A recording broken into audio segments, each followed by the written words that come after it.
말씀의 제목은 복음의 성취 예수 그리스도입니다. 복음의 성취 예수 그리스도.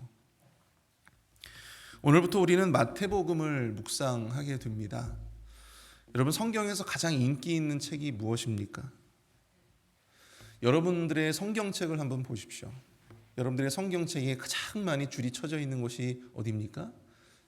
바로 마태복음이죠. 보통 마태복음 가다가 이제 사도행전쯤 돼가지고 성경 읽기를 멈추게 되는데요. 마태복음은 신약의 첫 책이기 때문에 많은 분들이 사랑하고 또 아마 많은 분들이 읽었던 책이 아닐까 생각을 해봅니다.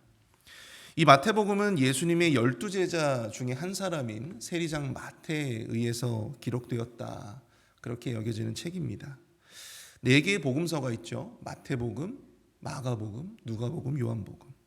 사실 이 가운데에서 가장 먼저 기록된 책은 무엇입니까? 바로 마가복음입니다. 근데 마가복음인데 왜 마가복음이 먼저 오지 않고 마태복음이 먼저 오게 됐을까요?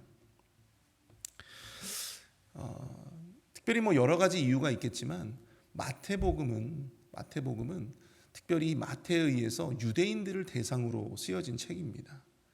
특별히 유대인들에게 구약의 율법의 성취로 오신 분이 예수 그리스도다라고 하는 것을 설명하기 위해서, 또한 그분을 증거하기 위해서 기록된 책이 마태복음이거든요. 그렇기 때문에 구약의 마지막 그리고 신약의 첫 그 연결고리에 해당되어진 마태복음이 논리적으로 굉장히 잘 부합된다, 그렇게 볼 수가 있는 것이죠. 아까 제가 설명드렸다시피 이 마태복음은 이 예수님이 다윗의 후손으로 오신 영원한 왕이시고 또 메시아라고 하는 것을 증거하기 위해 기록된 책이라고 할 수가 있습니다. 아까 제가 구약의 그 말씀을 성취하기 위해 오신 분이 예수 그리스도다 말씀을 드렸는데요. 특별히 마태복음을 읽어보면 유대인들의 어휘나 또 유대인들의 어떤 문화에서 공감할 수 있는 내용들이 상당히 많이 기록되고 있음을 보게 됩니다. 왜 그러냐면 유대인들을 전도시키려고 하는, 유대인들에게 예수 그리스도를 전하고자 하는 목적을 가지고 있었기 때문이죠. 그래서 이 구약 성경 마태복음에 담겨져 있는 구약의 인용이 약 53번에 걸쳐서 직접적인 인용을 하고 있음을 보게 됩니다. 굉장히 많은 숫자입니다. 굉장히 많은 숫자의 구약 성경 구절들이 인용되고 있어요. 이처럼 구약 성경 인용이 많은 것은 예수님이 구약 율법의 성취로 오신 분이다라고 하는 것을 증거하기 위해서입니다. 오늘 그 마태복음을 시작하면서 우리는 예수님의 족보를 보게 되는 것입니다. 근데 과연 왜 예수님의 족보가 신약의 첫 책인 이 마태복음의 첫 부분을 장식하고 있는 것일까? 예수님의 족보가 전해주는 영적인 교훈은 무엇인가? 오늘 새벽에는 그것에 대해서 함께 말씀을 나눠보고자 합니다. 예수님의 족보가 전해주는 영적인 교훈. 첫 번째는 예수님의 족보는 복음이 역사 속으로 들어왔음을 말해주고 있다는 것입니다. 복음이 역사 속으로 들어왔다. 마태는 예수님을 소개함에 있어서 족보를 활용하고 있습니다. 당시 무엇보다도 가문과 혈통을 굉장히 중요시했던 시대였습니다. 이런 유대인들에게 예수님을 소개함에 있어서 족보만큼 유용한 것이 사실 없었어요. 족보는 가문과 혈통을 중요하게 생각했던 당시의 문화 속에서 예수님의 정체성을 굉장히 잘 설명해 주었기 때문입니다. 마태는 예수님의 족보를 통해서 예수님이 아브라함과 다윗의 후손이다, 다윗의 자손이다 라고 하는 것을 밝힙니다. 여러분, 당시에 유대인들이 가장 사랑하는 두 인물이 누구였을까요? 그것은 바로 그들의 조상이라고 일컬어진 아브라함이고요, 또 다윗 왕이었어요. 지금도 이스라엘 사람들은 그 두 사람을 굉장히 존경하고 사랑합니다. 바로 그들의 후손이 예수 그리스도다라고 하는 것은 유대인들에게는 굉장히 크게 어필할 수 있는 요소였던 것이죠. 이처럼 예수님의 족보는 그가 하나님의 아들이시지만 그럼에도 불구하고 인간으로서 아브라함과 다윗의 후손이고 또 역사 속에 실제했던 인물이라고 하는 것을 우리에게 시사해주고 있습니다. 하나님의 아들 예수 그리스도가 이 땅에 내려와서 인간이 되고 또 인간의 역사의 한 페이지로 장식되었다라고 하는 사실은 복음이라고 하는 것이 역사성을 띠고 있다라고 하는 것을 우리에게 말해주고 있는 것입니다. 이를 통해서 우리는 예수 그리스도를 통한 복음이 역사적인 실제라고 하는 것을 깨닫게 되는 것이죠. 그리고 예수님이 이루셨던, 또 하나님이 예수님을 통해서 이루신 그 구원의 놀라운 역사들이 단순히 신화나 어떤 전설이 아니라 역사의 한 실제였다라고 하는 사실을 우리가 보게 되는 것입니다. 그것이 이스라엘의 역사였고 또 하나님이 이루어 가시는 구원의 역사였던 것이죠. 복음의 역사성은 이처럼 예수 그리스도가 하나님의 아들임과 동시에 예수님이 한 인간이셨다라고 하는 것을 우리에게 말해주고 있습니다. 예수 그리스도가 인간이 아니었다면, 제가 이전에 영지주의자들에게 대해서 말씀을 드렸을 때에도 그때 제가 부분적으로 말씀을 드렸습니다. 영지주의자들이 말했던 것처럼 예수님이 인간인 듯 보이는 하나님의 영이다, 그렇게 그들이 주장을 했는데요. 만약 예수님이 인간으로 오시지 않았다면 여러분, 우리가 누리는 구원의 역사, 이것은 하나의 가설에 불과하고 그저 껍데기에 불과한 것입니다. 인간의 죄를 해결할 수 있는 것은요, 죄 없는 인간만이 가능하기 때문이에요. 죄 없는 인간의 죽음만이 가능하기 때문입니다. 실제하지 않은 복음은 이처럼 우리에게 아무런 영향도 미칠 수가 없습니다. 인간의 몸을 입지 않고 이 땅에 오신 예수 그리스도가 우리에게 무슨 의미가 있겠습니까? 족보에 기록된 예수 그리스도가 우리에게 복음이 되는 것은 바로 그분이 인간의 몸을 입고 이 땅 가운데 실제하셨다라고 하는 사실을 우리가 이 족보를 통해 깨달을 수 있다는 것이죠. 한 인간으로서, 또 죄 없으신 한 인간으로서 우리 인류가 가진 모든 죄를 담당하는 자격을 그분이 갖추셨기 때문에 족보에 나타난 그 예수 그리스도라고 하는 이 이름이 바로 우리에게, 오늘도 우리에게 은혜가 되는 것이고 또 그것이 우리에게 의미가 된다라고 하는 사실을 기억하실 수 있기를 바랍니다. 두 번째로 예수님의 족보는요, 하나님의 성취하심을 말해준다라고 하는 것입니다. 하나님의 성취하심. 특별히 마태복음 1장의 족보를 여러분 자세히 보시면요, 이 족보들이 총 그 14대씩 세 파트로 구분되어 있음을 보게 됩니다. 아브라함부터 다윗 세대까지, 그리고 다윗 세대부터 바벨론 포로기까지, 그리고 바벨론 포로기부터 예수 그리스도의 대까지입니다. 왜 마태는 예수님의 족보를 기록하면서 이렇게 세 시기로 구분하고 있을까요? 그냥 예수님의 족보에 대해서 그냥 쭉 설명해 주면 모르겠는데 마태는 여기서 의도적인 수정을 가했다라고 하는 사실입니다. 여러분, 예수님의 족보가 여기에 나와 있는 인물들만 있는 것이 아니잖아요. 그렇죠? 이것보다 훨씬 더 많은 사람들이 있었어요. 근데 마태는 의도적으로 14대씩 이렇게 세 파트로 예수님의 족보를 설명하고 있다라고 하는 것입니다. 이것이 가지고 있는 영적인 의미가 있다라고 하는 것이죠. 특별히 여러분, 각 시대가 끝나는 시기를 한번 자세히 보실 수 있기를 바랍니다. 각 시대가 끝나는 시기에는 인류를 위해서 허락하신 하나님의 구속의 역사를 방해했던 사탄의, 또한 마귀들의 세력이 왕성하게 활동했던 시기였습니다. 다윗의 시대에 사탄과 마귀의 세력들은 이 사울을 통해서 하나님의 사람 다윗을 죽이려고 했습니다. 그리고 다윗의 가문을 통해 준비하셨던 하나님의 놀라운 이 구속의 역사, 구속의 사역을 방해하려고 했다는 것이죠. 하지만 사탄과 마귀의 세력이 계획한 것을 온전히 이루었을까요? 그렇지 않다라고 하는 것입니다. 하나님은 당신의 택하신 백성 다윗과 다윗의 가문을 완벽하게 지켜내십니다. 그리고 다윗을 이스라엘의 두 번째 왕으로 멋지게 등극시키고 계시다라고 하는 것이죠. 두 번째 족보가 끝나는 시기인 바벨론 포로기. 여러분, 또다시 사탄과 마귀의 세력들은 하나님의 백성들을 이 멸망의 구렁텅이로 몰아넣고 있었습니다. 사탄과 마귀의 세력들은 이스라엘의 예배를 타락하게 만들었어요. 그리고 그들의 신앙이 변질되도록 미혹했습니다. 그 결과 이스라엘은 나라 전체가 바벨론에 의해서 멸망당하게 되었고 이스라엘 백성들은 포로가 되어버리고 맙니다. 하지만 하나님은 그러한 엄청난 사건들 속에서도 사탄과 마귀의 세력이 뜻한 대로 그들을 내버려 두지 않으셨다라고 하는 사실이죠. 하나님은 영적인 그루터기들을 남겨놓으셨습니다. 그리고 영적으로 하나님을 배신하지 않고 하나님을 따랐던 남은 자들을 하나님께서 남겨두시게 되었다라고 하는 것이죠. 그리고 바벨론 포로 70년 후에 이스라엘 백성들은 기나긴 포로 생활을 마치고 다시금 예루살렘으로 귀환하게 됩니다. 그래서 성전도 짓고 성벽도 짓고 다시금 이스라엘이라고 하는 나라를 말씀으로 부흥시키게 된다라고 하는 사실입니다. 마지막으로 이 족보가 끝나는 시기인 예수님의 때, 이때에도 사탄과 마귀의 방해 전략은 극에 달하게 됩니다. 사탄과 마귀는 헤롯 왕을 충동질해서 예수님이 세상에 태어나는 것조차 막으려고 했다라고 하는 것입니다. 하지만 실패하게 되죠. 그리고 예수님은 공생애를 시작하시게 됩니다.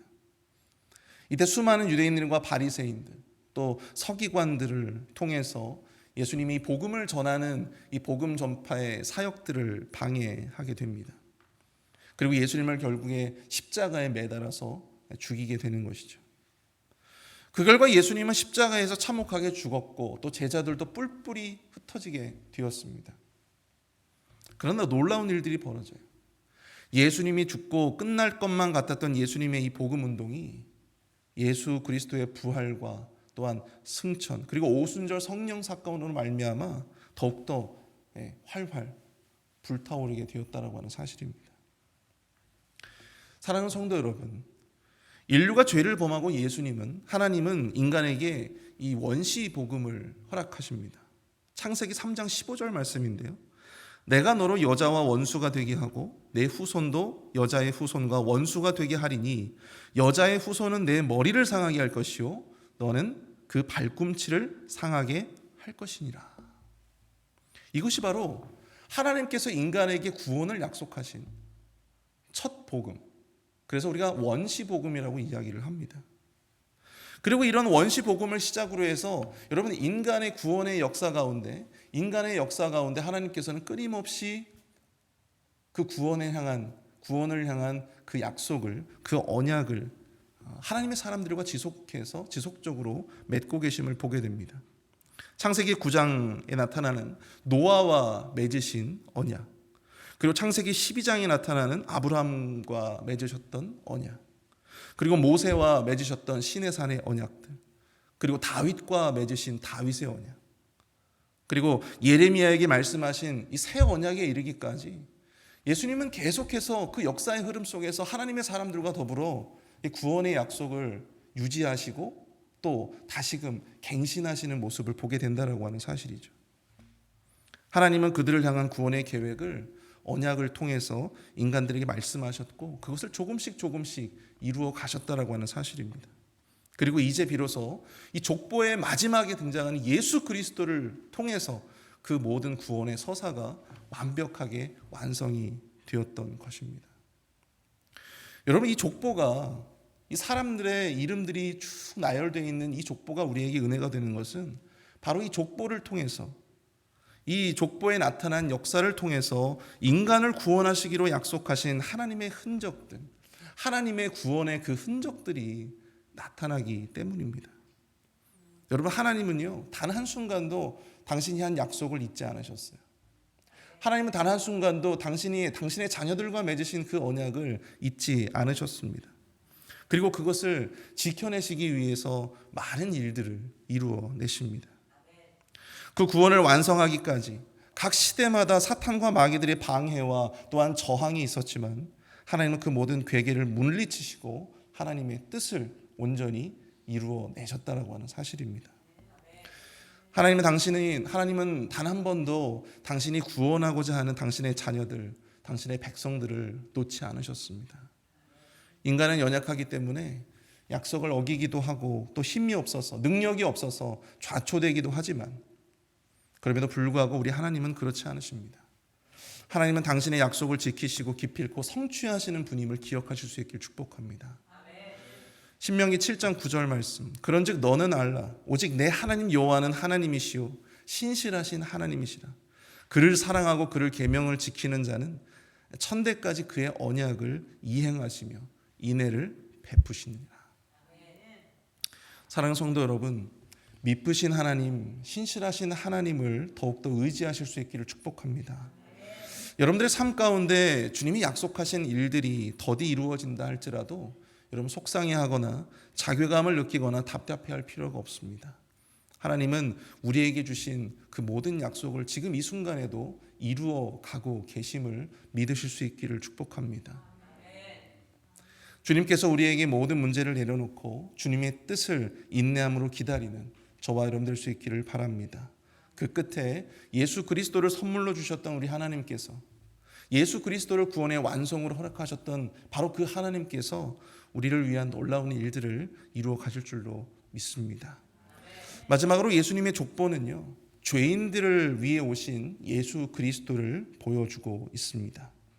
오늘 본문에서 예수님의 족보를 보면 아브라함과 다윗처럼 누가 봐도 대단한 사람들이 있지만 그렇지 못한 사람들의 면면도 보게 됩니다. 특별히 이 족보에 나타난 여러 죄인들의 모습들도 나타난다고 하는 사실이죠. 영광스러운 왕의 이름들도 있지만 르호보암이라든지 이런 죄인의 모습들도 되게 많이 들어가고 있음을 보게 됩니다. 특별히 이 족보에 여성들의 이름이 들어가고 있는데요, 당시의 문화적인 배경에서는 매우 이례적인 것이었습니다. 여기에 거론된 여성들은 다말의 경우는 어떤 사람입니까? 이 다말은요, 자기 시아버지와 육체적인 관계를 맺어서 아이를 낳게 되죠. 이게 베레스 아니겠습니까? 그리고 라합은 어떤 사람이었어요? 라합은 창녀였습니다. 그리고 룻은 어땠습니까? 룻은 모압 사람이잖아요. 근데 모압 사람은 이스라엘 회중에 절대로 들여서는 안 될 그 족속 중에 한 족속이 바로 이 모압 족속이었단 말이죠. 그만큼 이방인 중에서도 이스라엘에게 가장 많은 음행을 가르쳤던 바로 그런 족속이 이 모압 족속이었어요. 우리아의 아내는 어떻습니까?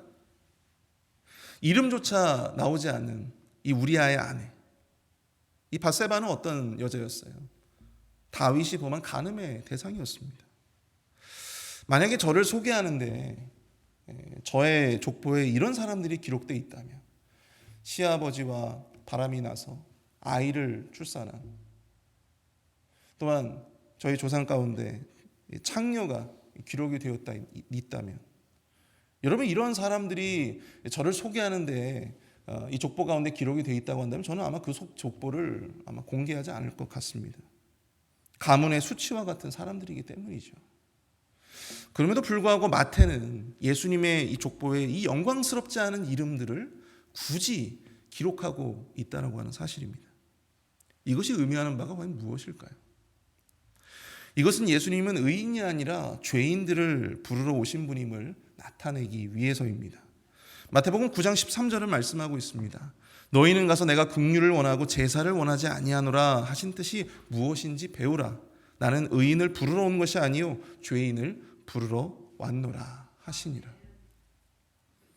예수님이 이러한 자들의 후손으로 이 땅에 태어나셨다는 것, 그것은 그분이 가지고 온 복음이 의인만을 위한 것이 아니라 바로 죄인들을 위한 것임을 시사해주고 있는 것입니다. 의로운 자들을 위한 복음이 아니라 죄인들을 위한 복음. 그래서 이 마태는 그분의 이 영광스럽지 않은 족보, 이 영광스럽지 않은 이름들을 그 족보에 그대로 노출시키고 있다고 하는 사실이죠. 이 흠 많은 여인들은 또한 하나같이 유대인이 아니라 이방인이었다라고 하는 사실을 여러분들 주목하시길 바랍니다. 그들의 출신 자체가 유대인이 아닌 이방인이었다라고 하는 것, 그것은 예수님의 육적인 가문의 혈통도 완전한 유대인 가문이 아니라고 하는 것을 드러내주고 있다고 하는 것입니다. 이것이 바로 유대인들에게 사실 좋은 점수를 따지 못할 것임을 알면서도 굳이 마태가 그들의 이름을 족보에 넣은 것은 예수님의 복음이, 예수님의 이 역사 가운데 가지고 오신 바로 그 복음이라고 하는 것이 유대인뿐만 아니라 있는 자들뿐만 아니라 의인들뿐만 아니라 죄인들 그리고 이방인들에게까지 열려 있다라고 하는 사실을 보여주고 있다라고 하는 것이죠. 사랑하는 성도 여러분, 복음의 정신은 이처럼 벽을 쌓지 않고 오히려 벽을 허무는 것입니다. 마태가 전하고자 하는 이 예수님, 마태가 전하는 예수님은 죄인의 벽을 허무시고 또 여성의 벽을 허무시고 또 이방인들의 벽을 허무셨어요. 예수님 당시의 세상은요, 죄인과 여성과 또한 이방인들을 차별하고 그들을 향해 큰 벽을 쌓았습니다. 그러나 예수님은 오히려 그런 자들을 위해 이 땅에 오신 분이십니다. 예수님의 족보는 바로 예수님이 가져오신 이 복음이라고 하는 것이 세상에 쌓은 벽을 허물고 오히려 사랑과 은혜로 말미암는 거룩한 공동체의 비전을 바로 유대인들에게 또 당신의 자녀들에게 보여주고 있다고 하는 것이죠. 그러므로 이 족보를 통해 엿보게 되는 복음의 정신이 깃든 교회, 이 복음의 정신이 담겨져 있는 교회는 과연 어떤 곳이냐? 그런 교회는 이런 벽이 없어야 합니다. 물론 복음의 본질은요, 어떠한 타협점이 없어야 할 것입니다. 그러나 그 외의 것들에 대해서 여러분 우리 스스로 벽을 세우는 일, 그 일을 멈춰야 합니다. 벽을 세우고 스스로 차별을 두는 것, 이것은 복음의 정신, 예수님의 정신이 아니기 때문입니다. 제가 신학대학원을 가서 처음으로 사역하게 된 교회가 있었는데요. 울창한 아파트 숲 한가운데 있었던 교회였어요. 그래서 이 대단히 아파트 단지가 진을 치고 있었습니다. 그런데 그 많은 단지들 가운데 한 단지가 있었어요. 저희가 13단지라고 불리는 그런 곳이었습니다. 근데 이 단지는요, 어떤 아파트 단지였냐면 영세민들을 위한 그 영구임대 아파트였었던 겁니다. 그래서 거의 평수가 한 13평 정도 됐어요, 아파트가. 여러분 13평 아파트에 살아보신 적 있으십니까? 13평. 근데 그곳에서 6명, 8명이 살고 막 그러시더라고요. 그곳에 사는 성도님들의 대부분은 형편이 그렇게 좋지 못한 분들이었습니다. 그래서 구역을 짤 때에도 다른 성도님들이 이 13단지에 사는 성도님들과 함께 묶이는 것을 별로 좋아하지 않았어요. 하지만 이 교회라고 하는 곳이 어떤 곳입니까? 우리가 가진 재산이나 혹은 학력으로 구역을 나누고 재단할 수가 없잖아요. 그래서 목사님과 전도사님은 그런 걸 무시하고 다 함께 이제 섞여서 그렇게 이제 구역을 배분을 했는데, 그것을 두고 계속해서 이 컴플레인을 하시는 분들이 너무나도 대놓고 많았다라고 하는 사실이죠. 그래서 그 구역을 짰던 전도사님이 막 눈물을 흘리시는 것을 제가 옆에서 지켜봤어요. 여러분, 재산이나 학력으로 구분을 짓고 교회 안에서 그런 벽을 쌓는 것, 여러분들 어떻게 생각하십니까? 이것이 과연 예수님이 가져오신 복음의 정신입니까? 그 복음의 정신을 깃든 교회의 모습이라고 할 수 있을까요? 사랑하는 성도 여러분, 우리 교회가 벽이 없는 교회가 될 수 있기를 축복합니다. 교단의 벽을 허물고 또 돈의 벽을 만들고 또 학력의 벽을 허물고 직업의 벽을 허물고 지위 고하의 벽을 허무는 것, 여러분 이게 바로 복음의 정신이에요. 에베소서 2장 14절을 말씀하고 있습니다. 그는 우리의 화평이신지라 둘로 하나를 만드사 원수된 것 곧 중간에 막힌 담을 자기 육체로 허시고, 예수님은 오히려 막힌 담을 허시고 자기 몸으로 화평의 제물이 되셨습니다. 인간과 하나님 사이에 놓였던 그 죄악의 담을 허무셨습니다. 그리고 인간과 인간 사이에 놓여져 있었던 그 불신의 담을 우리 주님께서 허무셨어요. 열린 마음으로 우리 스스로 벽을 허물고 함께하는 교회가 될 수 있기를 축복합니다. 집사와 권사, 장로의 벽을 허물고 여성과 남성의 벽을 허물고 세대와 세대 간의 벽을 허무는 일에 앞장서는 우리 교회가 될 수 있기를 축복합니다. 바로 그것이 복음의 정신이기 때문입니다. 우리 오늘 말씀을 생각하면서 함께 기도할 수 있기를 바랍니다. 이 시간 함께 기도하실 때요, 예수 그리스도를 통해 구원을 또한 완성하신, 성취하신, 신실하신 하나님을 찬양합니다. 그 신실하신 하나님의 구원의 약속을 의지하면서 오늘도 하나님을 믿음으로 또 신뢰하며 나아갈 수 있는 우리들이 되게 하여 주시옵소서.